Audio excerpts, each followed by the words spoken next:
नमस्कार, मैं हूं माही सिंह और आप देख रहे हैं द न्यूज़पेपर। जब से राहुल गांधी ने महिला अधिनियम बिल पारित होने से रोका है, महिलाओं का जो आक्रोश है देखिए किस तरीके से बढ़ता हुआ नजर आ रहा है। लोग कांग्रेस पार्टी के खिलाफ प्रोटेस्ट करते हुए नजर आ रहे हैं। हमारे साथ तेजिंदर बग्गा जी जुड़े हैं, इनसे जान लेते हैं। सर, ये जिस तरीके से कांग्रेस पार्टी ने ये महिलाओं का अपमान किया है, आप इसको अपमान मानते हैं या भारतीय जनता पार्टी के एक बड़ी हार? देखिए, मुझे लगता है कि 30 साल से ये महिलाओं का एक संघर्ष चल रहा था। नरेंद्र मोदी जी ने उनको हक दिलाने की कोशिश की और जिस तरीके से सोनिया गांधी जी, राहुल गांधी जी, कांग्रेस पार्टी और इंडिया अलायंस ने महिलाओं के पीठ में छुरा घोंपा है, देश की महिलाएं उन्हें देख रही है।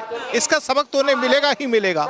लेकिन मैं कहना चाहता हूं कि ये जो लड़ाई है ये सिर्फ संसद में नहीं होगी, अब देश की सड़कों पर होगी और जब तक महिलाओं को उनका अधिकार नहीं मिलेगा तब तक ये लड़ाई चलती रहेगी। ये आपको क्या लगता है, क्योंकि वो कह रहे हैं कि जो सीट्स है परिसीमन के जरिए कहीं ना कहीं लोगों को बरगलाया जा रहा है, महिलाओं को वोट बैंक पाने के लिए आरक्षण बिल बीजेपी के द्वारा लाया गया था, इसके पीछे के क्या? इसके अंदर पहली बार डिलिमिटेशन हुआ नहीं है, पहले भी कई बार डिलिमिटेशन का बिल कांग्रेस लाई और देश के अंदर डिलिमिटेशन हुआ जैसे जैसे आबादी बढ़ी है। अगर ये डिलिमिटेशन उसी तरीके से आता है तो इस देश के अंदर 17 राजनीतिक पार्टियां ऐसी हैं जिनका एक एक सांसद है। अगर ये बिल उसी तरीके से आ जाता है तो सारी की सारी राजनीतिक पार्टियां खत्म हो जाएंगी। क्या उनके साथ न्याय होगा?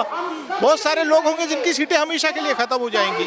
तो बिना किसी पुरानी व्यवस्था को खत्म किए अगर महिलाओं के लिए अलग से सीट बनाई जाती है तो उसमें आपत्ति क्या है? 1971 से देश के अंदर डिलिमिटेशन नहीं हुआ। उस समय जब लास्ट टाइम हुआ तो इस देश की आबादी 75 करोड़ थी, आज इस देश की आबादी 140 करोड़ है। तो क्या एक लोकसभा के अंदर उतने ही वोटर जो रहने चाहिए जो 75 के अंदर थे? तो क्या वो अगर आबादी बढ़ी है तो उस हिसाब से सीटें नहीं बढ़नी चाहिए? तो मुझे लगता है ये सिर्फ बहाने हैं, ये बहाने किए जा रहे हैं महिलाओं के हक को रोकने के लिए, इसके अलावा कुछ नहीं है। पहले भी कई बार महिलाओं के हक को इन्होंने रोका है और आप तो 70 साल सत्ता में रहे हैं, फिर आप क्यों नहीं कभी आज इस बिल को लाए? जब मोदी जी इसको लाने की कोशिश कर रहे हैं, आज आप बहाने कर रहे हैं, तो इस तरह बहाने करने के तरीके हैं। ठीक है, अब मैंने एक चीज़ देखी है, उन्होंने कहा कि ओबीसी का जो रिप्रेजेंटेशन है वो बेहद कम है और बीजेपी ने उनको साइडलाइन किया है। कांग्रेस पार्टी ने उसको लेकर जंतर मंतर पर धरना प्रदर्शन किया। उन्होंने कहा कि ओबीसी का जो प्रेजेंटेशन है वो बढ़ाया जाए। तो वो क्या वो ओबीसी एससी एसटी का एक एंगल लेकर वोट बैंक की राजनीति कर रहे हैं या आप लोग अपनी राजनीति शेख? कभी तो वो संसद में कह रहे हैं कि मुस्लिम महिलाओं को मिलना चाहिए, कभी वो जाति के नाम पे, कभी धर्म के नाम पे इस तरीके की राजनीति करते हैं। मुझे लगता है कि उनको सीधा बताना चाहिए वो महिला बिल के साथ है कि नहीं है, और अगर नहीं है तो उनको सबक सिखाया जाएगा। देखिए, महिला बिल के साथ है या नहीं है, और यही कारण है कि आज वो महिलाओं का कहीं ना कहीं एक आक्रोश देखने को मिल रहा है। और जगह जगह आप देखिए कि जगह जगह सबके हाथ में वही पोस्टर और बैनर है और काले झंडे लोग लहराते हुए नजर आ रहे हैं। जहाँ होना था बंधन, विपक्ष ने लगा दिया अब उस पे गठबंधन। मैम, आपके हाथ में ब्लैक झंडा है और आपने हाथ में भी पट्टी बांध रखी है, क्या कहेंगी? मैं बस ये कहना चाहूँगी, जो वुमेन्स रिजर्वेशन बिल निकाला है उसको पास कर देना चाहिए, बिकॉज वुमेन भी उतना ही डिजर्व करती है जितना मेन करते हैं। इवन इट्स घर की बातें हो, पॉलिटिक्स हो, कोई भी प्रोफेशनल लाइफ हो, वुमेन इक्वली डिजर्व करती है मेन से। अच्छा, ये बताइए, क्या यहाँ पर किसी पार्टी की बात है या महिलाओं को आगे बढ़ाने की बात, नारी सशक्तिकरण की बात की जा रही थी? अब ये कहीं ना कहीं जो दो गुट बढ़ चुका है, एक तरफ जो है कुछ महिलाएं कांग्रेस पार्टी के साथ खड़ी हैं और कुछ महिलाएं बीजेपी के साथ खड़ी हैं। सही कौन आपको लगता है?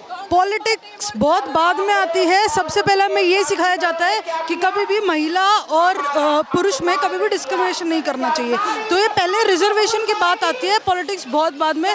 बीजेपी और कांग्रेस की कोई बात नहीं है यहाँ पे विमेंस की बात है कि वो अपने लिए कितना स्टैंड ले सकते हैं। देखिए, आज वुमेन्स की बात है और इसके लिए लोग ये बात और ये नारे लगाते हुए नजर आ रहे हैं। क्यों आए मैम आप?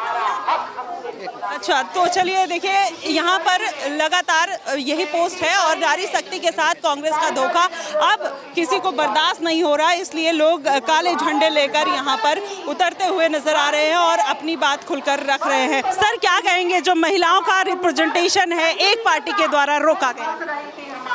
देखिए, जो कल का दिन है वो इतिहास में हमेशा ये याद रखा जाएगा कि किस तरह से कांग्रेस ने भारतवर्ष में जो महिलाओं का अधिकार, महिलाओं का सम्मान उनको मिलने जा रहा था, कल उन्होंने उस महिलाओं के अधिकार को मिलने से रोका है और देश की जो 50% आबादी है उसके खिलाफ उन्होंने अन्याय किया है।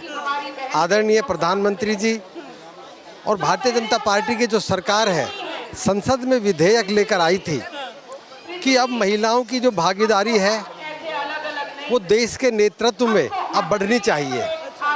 33% आरक्षण देने का जो प्रस्ताव लाया गया था वो कांग्रेस के द्वारा उसका विरोध किया गया, प्रस्ताव को पास नहीं होने दिया।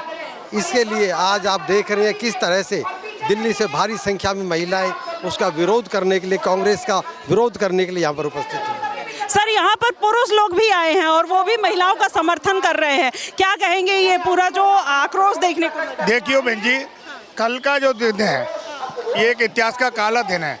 आप ये बताएं, यमराज से बढ़कर कोई है?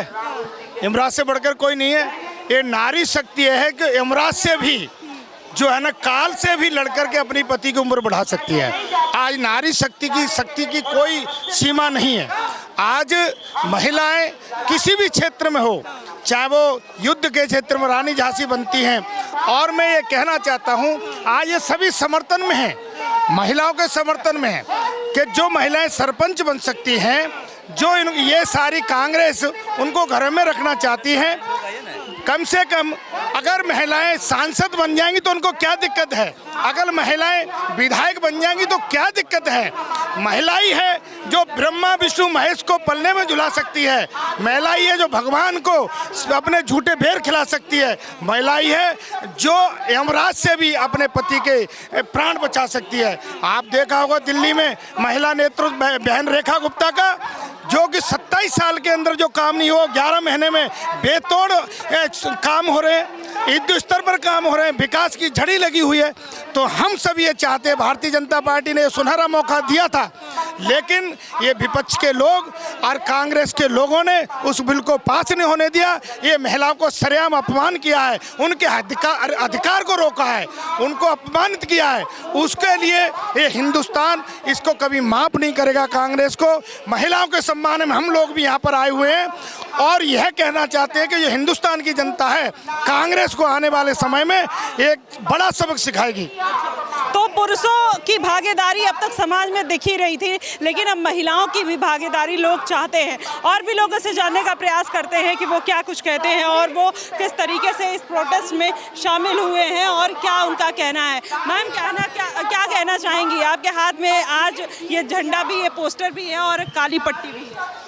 देखिए, मुझे बड़ा दुख के साथ कहना पड़ता है, जो कल संसद में हुआ बहुत शर्मनाक हुआ, क्योंकि जो पार्टी, जो विपक्षी दल हैं, उन्हें भी पता उनके घर में माँ है, बहन है, पत्नी है, तो क्या उन पे असर नहीं पड़ा होगा इस चीज़ का कि हमारा अधिकार छीना जा रहा है।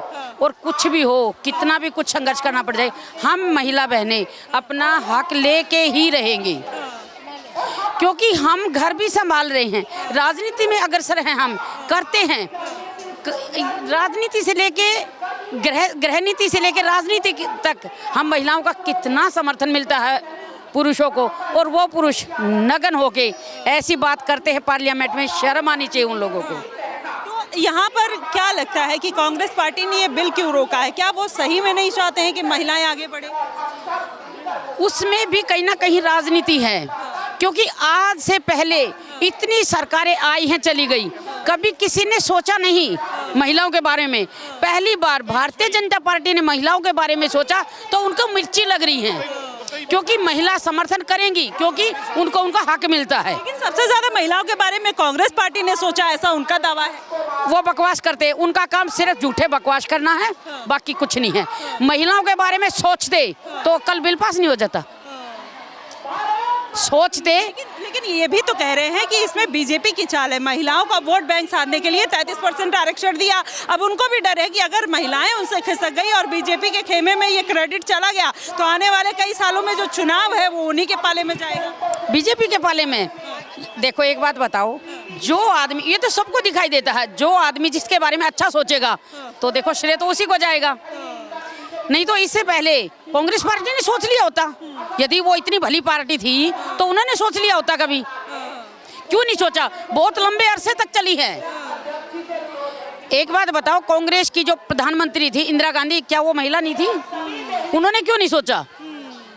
उसके बाद पार्टी थी अध्यक्ष रही सोनिया गांधी, उसने क्यों नहीं सोचा? अब उनकी बेटी प्रियंका गांधी आई हुई है संसद में, वो क्यों नहीं सोच रही? वो क्यों बहिष्कार कर रही है? जी बिल्कुल, देखिए सबकी अपनी अपनी राय है और जो लोग ये पोस्टर लेकर खड़े हैं वो कहीं ना कहीं वो इसी बात को भी कहते हुए नजर आ रहे हैं कि कांग्रेस पार्टी ने उनके साथ धोखा किया है। मैम क्या कहना चाहेंगी, आज इस प्रोटेस्ट में आई हैं, क्या कहना चाहेंगी? नहीं, आप बोलिए। क्या कहना चाहेंगी? हमारा जो 30% का आरक्षण था वो विपक्ष ने हमारा दिया नहीं हमें, इसलिए प्रदर्शन कर रहे हैं हम। अच्छा ठीक है, कांग्रेस पार्टी कहती है, दावा करती है कि सबसे ज़्यादा महिलाओं के लिए काम उन्होंने किया, आज उन्होंने ये बिल पास नहीं होने दिया, उसके पीछे का क्या कारण समझ में आता है? नहीं, महिलाओं के लिए काम तो मोदी जी भी बहुत कर रहे हैं। ये बात तो कांग्रेस बेकार कह रही है कि उन्होंने महिलाओं के लिए किया। अगर महिलाओं के लिए किया होता तो हमारा आरक्षण कैसे रोक देते? वो आरक्षण रोका ना उन्होंने। आरक्षण, लेकिन वो इस बात को लेकर प्रदर्शन भी कर रहे थे कि इसमें ओबीसी महिलाओं का कोई प्रेजेंटेशन नहीं है, दैट्स व्हाई कि वो ये बिल चाहते ही नहीं है। नहीं नहीं, ऐसा कुछ नहीं है, सभी बिल चाहते हैं। कौन चाहता नहीं कि महिलाओं को कुछ मिले? कौन नहीं चाहता, आप बताइए। महिलाओं की भागीदारी क्यों रोकी गई है? आप लोग चलिए कोई बात नहीं, और भी लोगों से जानने का प्रयास करते हैं कि वो क्या कुछ कहते हैं, क्योंकि यहाँ पे नारी शक्ति का अपमान हुआ है और लोग इस बात को लेकर कहीं ना कहीं दुखी नजर आ रहे हैं। मैम आपके हाथ में काला झंडा है, माथे पे पट्टी है, क्या कहना चाहेंगी? आज कितना बुरा लग रहा है? देखिए, आज हमको बहुत बुरा लग रहा है क्योंकि एक बहुत ही अच्छा कानून, बहुत ही अच्छा अधिनियम देश के यशस्वी प्रधानमंत्री श्री नरेंद्र भाई मोदी जी लेकर आए थे। जिस प्रकार मोदी जी हमेशा ही महिलाओं के हितों की बात करते हैं, तो उनका एक सपना कि पंचायत से लेकर संसद तक, ऐसा एक सपना इस अधिनियम के तहत देश के यशस्वी प्रधानमंत्री श्री नरेंद्र भाई मोदी जी लेकर आए थे। लेकिन बहुत ही दुख का विषय है कि विपक्ष ने उसे पास नहीं होने दिया और इस बात पर विपक्ष आज खुशी मना रहा है, लेकिन हम पुरजोर विरोध में यहाँ पर सारी महिला शक्ति एकत्रित हुई है, क्योंकि ये हमारे अधिकार की बात थी, ये हमारे सम्मान की बात थी। हमें भी अधिकार है कि महिलाएं विधानसभा में बैठे संसद तक जाएं, लेकिन आज इस बिल का विरोध कर कांग्रेस पार्टी ने दिखा दिया है कि किस प्रकार वो एक महिला विरोधी सरकार है। जब आपने 33% आरक्षण सुना पीएम मोदी के मुंह से, कैसा फील हुआ था? कि क्या लगा था कि अब महिलाओं का जो प्रेजेंटेशन है वो बढ़ेगा, और जब ये न्यूज़ आई तो आपको कैसा फील हुआ? बिल्कुल, हमें ऐसा लगा था कि महिलाओं का प्रेजेंटेशन बढ़ेगा, और लगा नहीं था, ये 60% बढ़ना ही था। क्योंकि जब देखिए किसी को भी कुछ अधिकार मिलने की बात आती है तो बात केवल अधिकार की नहीं होती, बात आत्मसम्मान की भी होती है।